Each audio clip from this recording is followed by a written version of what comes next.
Hey everybody, it's Eric. I've shown y'all my other vehicles. Figured it's time to show you the Mustang.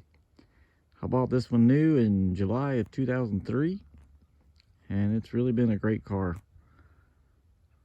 There's never been another mechanic touch this outside of the lug nuts because I don't need help doing work on my car. And the list of repairs on it are actually quite small. And the hardest one of all was changing the clutch, around 90 something thousand miles. It really didn't need a clutch. It was mostly the throwout bearing that was screaming at me.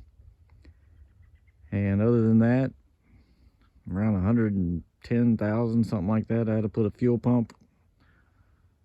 And probably around 85,000, an air conditioning hose started leaking in the front.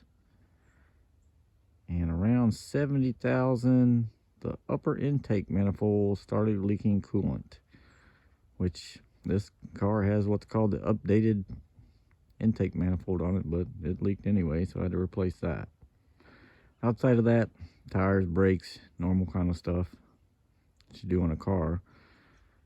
Not long after I bought this in 03, probably less than a year, I put C&L Performance upper intake manifold, mass air meter and cold air tube, and a BBK throttle body on it. I put Ford shorty headers on it, a Bassani X pipe, and Flowmaster 2.5-inch Force 2 catback exhaust on it. Has a beautiful rumble to it. Screams when you open it up. But when you're driving down the highway at 75, 80, it's not such a horrible drone. You can't stand it. Okay, pretty nice combination. And I'm going to show you a few things on this car and some videos, what I've done to it. Like I said, pretty good shape. Very minimal stuff, to be honest with you, for a 21-year-old car that's approaching 118,000 miles right now. So I'm going to show you a cheap way to upgrade your brakes. Some of the performance stuff, like I said, I've been on here for over 20 years. I want to show you that because it's just been phenomenal. It's performed flawlessly all these years. And several years, actually a few years after I bought this car, I happened to stop by a place of business, and the guy said, "Oh, you have a GT Premium." I was like, "What's that?" I had no idea. He said he had one too, a burgundy one, and he recognized it from the wheels. And I said, "What's a GT Premium?" And he said, "Well, it's the higher end GT." I said, "Well, I didn't know. There were only 2 5-speeds on the lot. I don't remember what color the other one was, but this one had leather interior and had these wheels on it, and I was sold the first time I looked at them."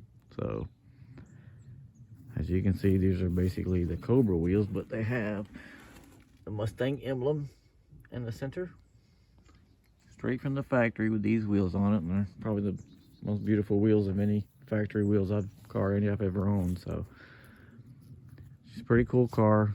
Interior's just in fantastic shape. I'm very easy on a car, so everything's in good shape. But like I say, cosmetically, the exterior, there's plenty of little nicks, discoloration that's going on in this plastic.